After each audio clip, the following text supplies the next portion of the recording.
Salam permisa, bersama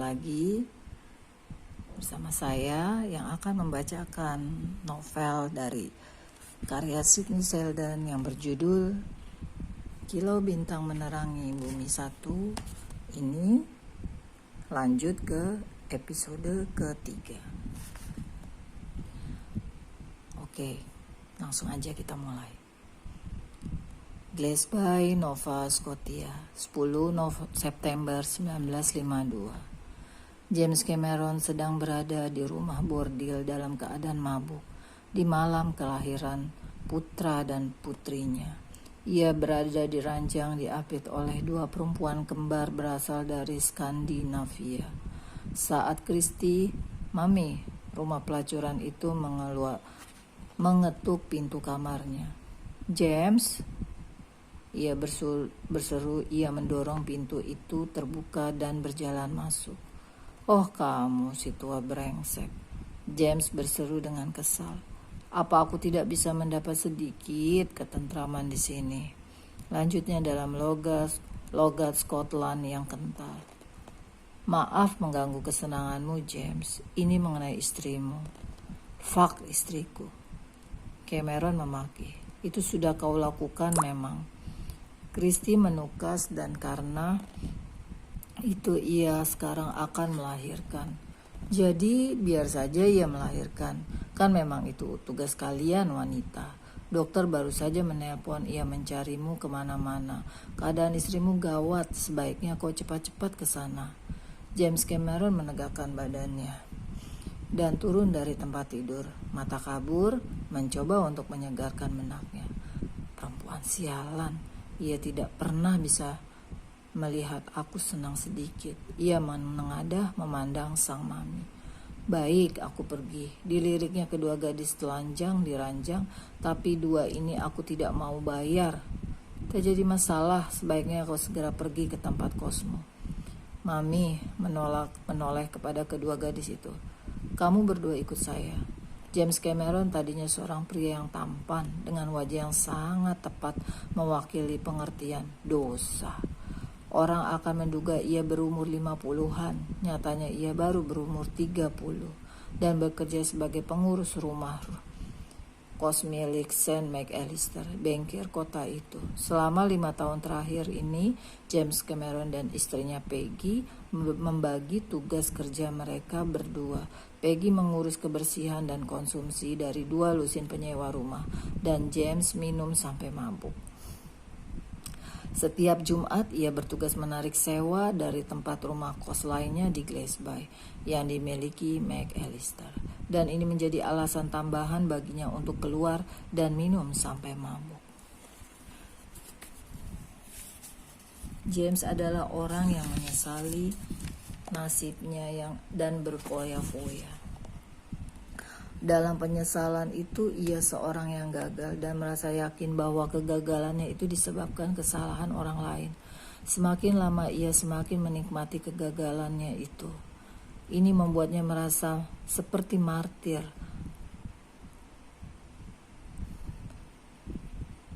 Waktu James berumur setahun, keluarga berimigrasi ke Glasby dari Skotlandia dan hampir tidak membawa apa-apa, dan mereka berjuang untuk bisa bertahan hidup.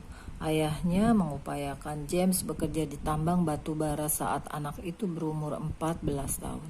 James kemudian mengalami sedikit cedera punggung karena kecelakaan di tambang waktu ia berumur 16 dan itu membuatnya berhenti dari kerja. Setahun kemudian orang tuanya tewas karena musibah kereta api. Begitulah maka James Cameron meyakinkan dirinya bahwa bukan ia yang bersalah atas nasib buruknya.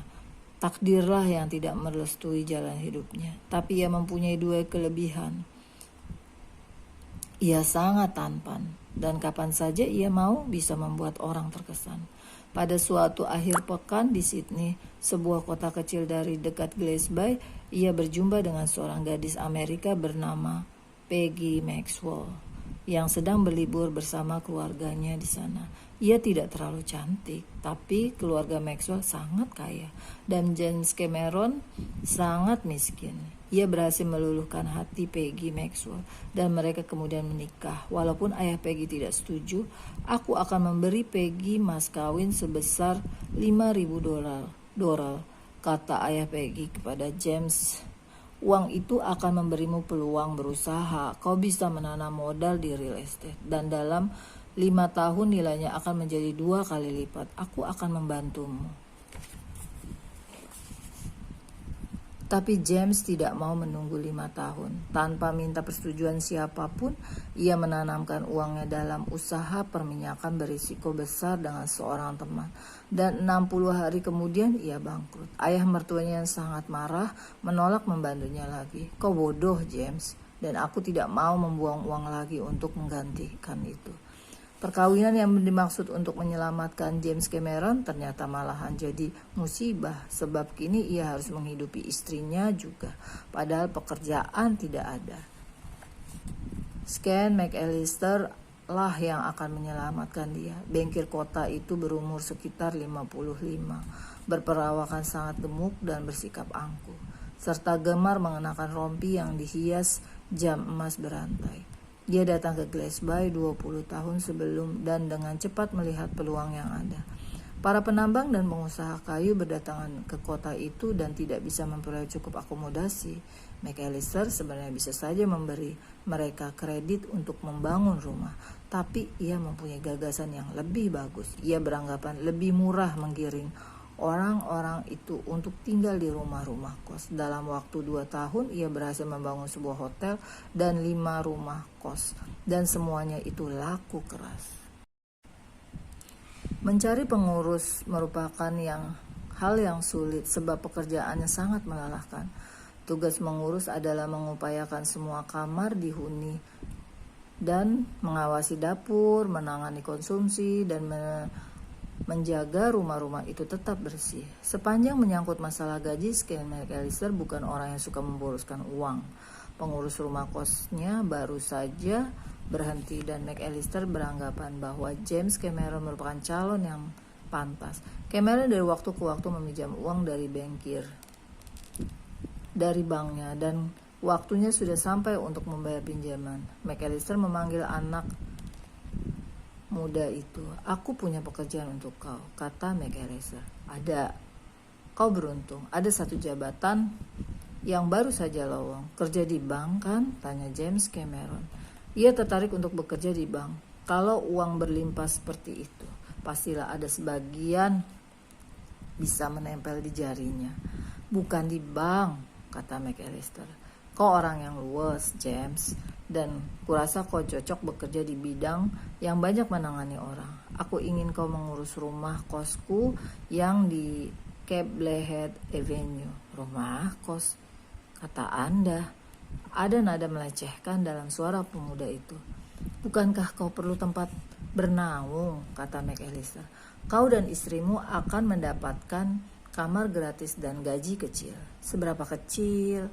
Aku akan bermurah hati terhadapmu, James. $25 seminggu. 20 tinggal mau atau tidak. Banyak orang lain yang mau. Pada akhirnya James tak punya pilihan. Saya mau. Bagus.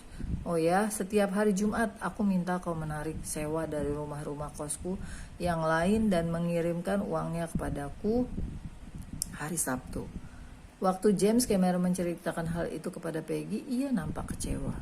Kita tak tahu apa-apa tentang mengurus rumah kos, James. Kita akan belajar, kita bagi tugas, dan Peggy percaya kepadanya. Baiklah, pasti bisa kita atasi, katanya. Dan memang mereka bisa mengatasi dengan cara mereka yang khas itu. Tahun-tahun berjalan dan selama itu banyak peluang bagi James Cameron untuk memperoleh pekerjaan yang lebih baik. Pekerjaan yang bisa memberinya kedudukan yang lebih terhormat dan gaji yang lebih besar.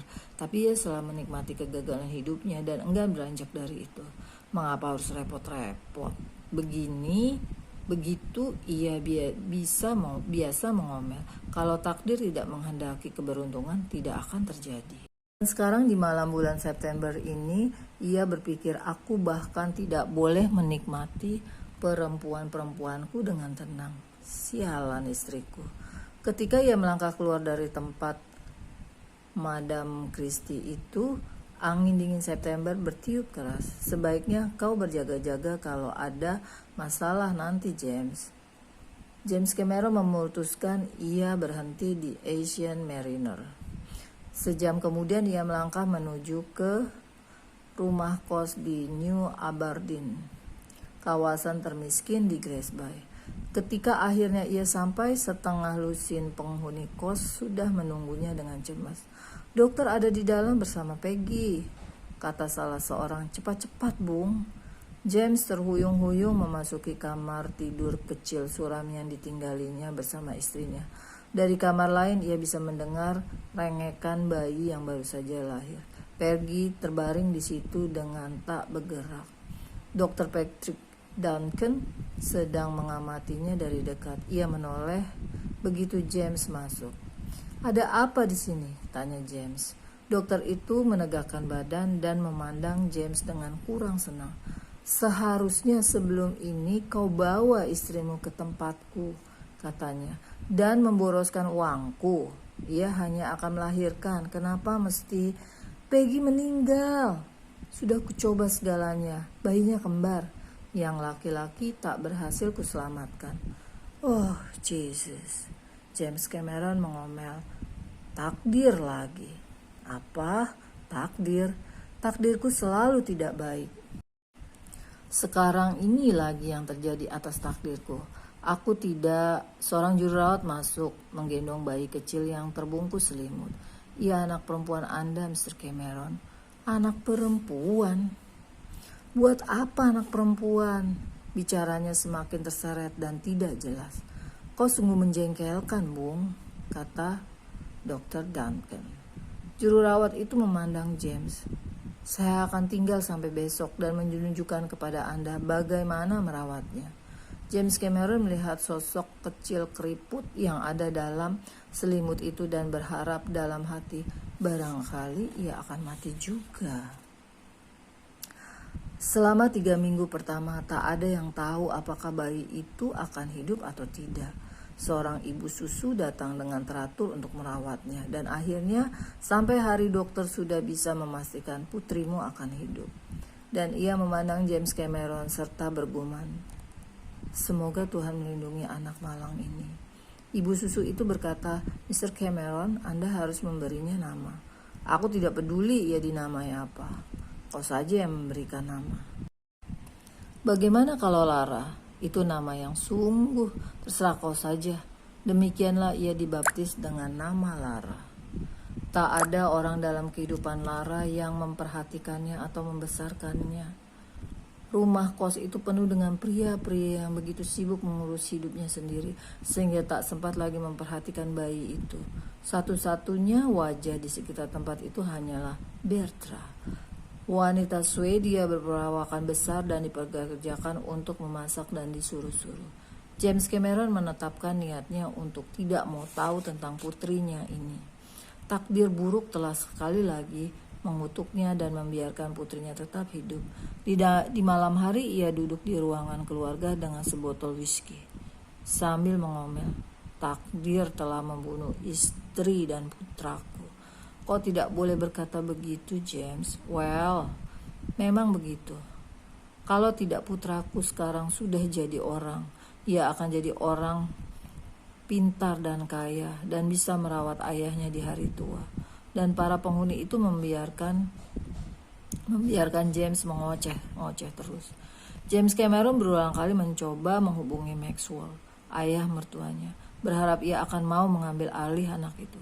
Tapi orang tua itu tidak bisa ditemukan. Takdirku lagi bahwa orang tua itu sudah mati, pikirnya. Glasby merupakan pemukiman bagi orang-orang yang datang dan pergi dan yang tinggal di rumah-rumah kos. Mereka datang dari Prancis dan Cina dan Ukraina. Ada orang Italia dan Irlandia dan Yunani. Petani dan penjahit dan tukang ledeng dan tukang sepatu. Mereka berjubel di Main Street, bagian Hillier, Bell Street, North Street, dan Water Street dekat kawasan pantai. Mereka datang untuk bekerja di pertambangan, dan untuk memotong kayu dan memancing ikan di laut. Glasby merupakan kota perbatasan primitif dan keras. Cuacanya keras, musim dingin sangat beku dengan salju tebal yang terus turun sampai bulan April. Dan karena es yang membeku di pelabuhan, bahkan April dan Mei pun masih dingin dan berangin, dan hujan terus-menerus mulai Juli sampai Oktober. Ada 18 rumah kos di kota, beberapa di antaranya memuat sampai 72 penghuni. Di rumah kos yang diurus James Cameron terdapat 24 penghuni, kebanyakan orang Scots. Lara haus akan perhatian. Tanpa menyadari apa arti haus itu, ia tidak mempunyai mainan atau boneka untuk disayang. Begitu pula teman bermain. Ia tidak mempunyai siapa-siapa kecuali ayahnya. Ia membuat hadiah-hadiah lucu untuk ayahnya. Itu karena sangat ingin menyenangkan dia, tapi James mengabaikan atau melecehkannya. Ketika Lara berumur 5 tahun, ia tidak sengaja mendengar ayahnya berkata kepada salah seorang penghuni, "Anak yang baik itu malahan harus mati. Seharusnya putrakulah yang hidup." Malam itu Lara menangis sampai ketiduran. Ia begitu mencintai ayahnya dan sekaligus begitu membencinya.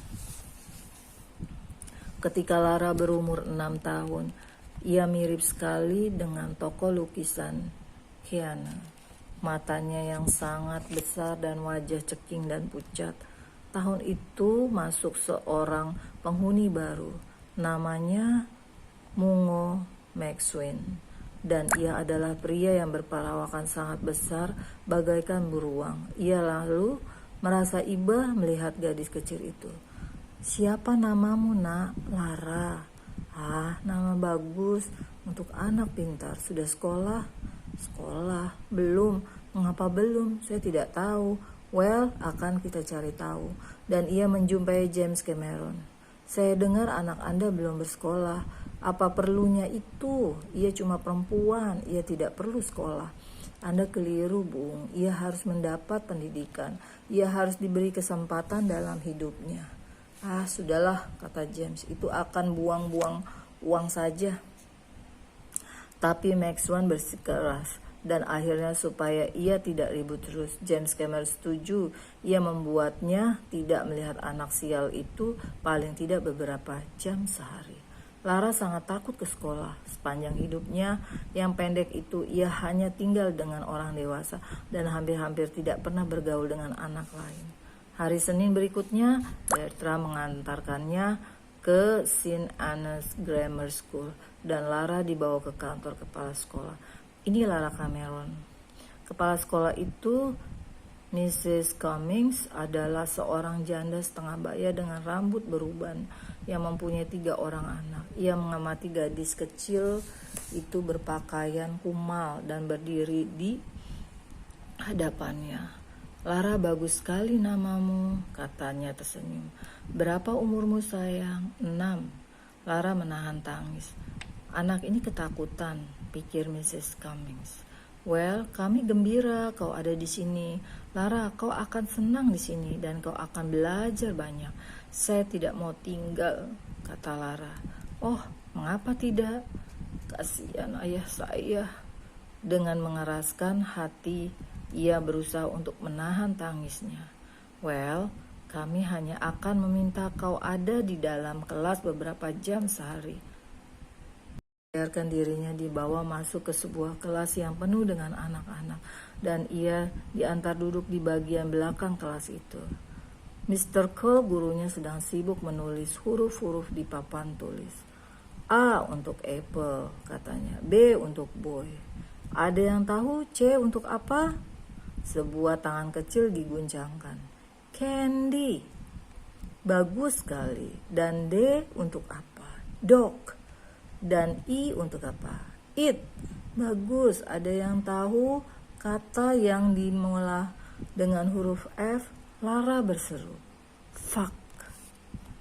Lara yang termuda di kelas itu, tapi ia tampak seperti yang paling tua.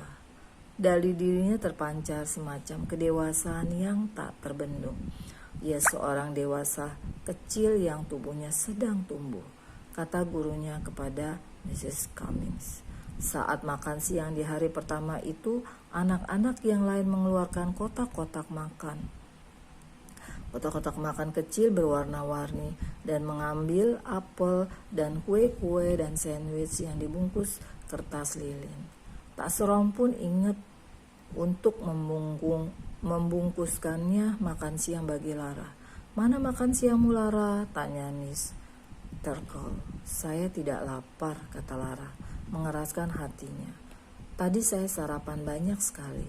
Kebanyakan anak perempuan di sekolah itu berpakaian rapi, rok dan blus besi, sedangkan Lara cuma punya rok kotak-kotak dan blus yang sudah amat usang dan kekecilan. Ia menghadap ayahnya. "Saya perlu pakaian untuk sekolah," kata Lara. "Begitu? Well, aku bukan bank. Pergi ke gereja, minta bala keselamatan sana, minta pakaian gratis." "Itu kan berarti minta derma, Papa," dan ayah langsung menamparnya keras-keras.